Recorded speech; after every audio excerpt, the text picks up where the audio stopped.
Did you know that a person is injured in a drunk driving accident almost every 90 seconds? 10,228 people died in 2010 due to a drunk driving accident getting out of control. Those innocent people who lost their loved ones were mothers, fathers, sisters, brothers, and other loved ones. Driving drunk is a huge problem in the world today, and the effects are even worse, so we need to get towards a solution and act upon it to stop drunk driving. Drunk drivers occur all around the world, but did you know that there are 3 main types of drunk drivers?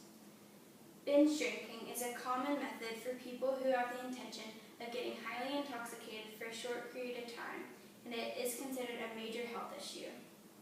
Chronic drinking is constantly taking more alcohol than your body can handle over a long period of time and has severe long-term damage.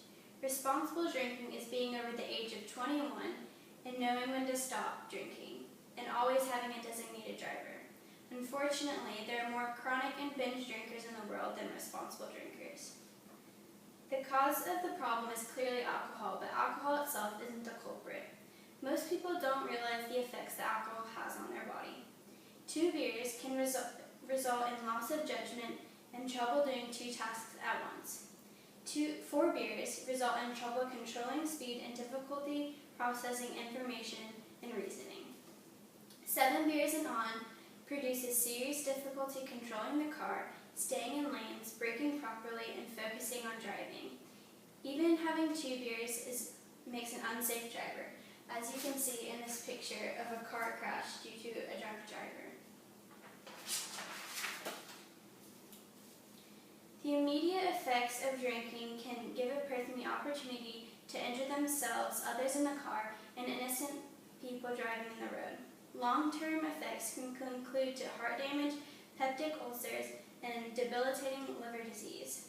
But the longest effect of drinking and driving is potentially death to people around you and to yourself. The good news is that although drinking and driving is a huge problem in our world today, it has decreased 60% in 1982 down to 31% recorded in 2010. We are winning the battle of drinking and driving, but it needs to continue to decrease all the way down to 0%. We can do this by educating our public about the dangers of drinking and driving. Police officers need to continue to strongly enforce laws and penalties of driving under the influence. I think that the program DARE needs to continue to educate their children throughout all the years of learning, because that way they won't forget how dangerous drinking and other substances can be.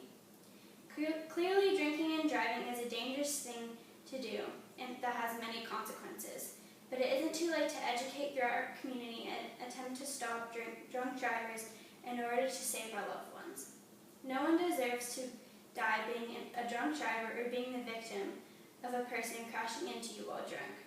There needs to be a stop in order to make our world a better place and safer for our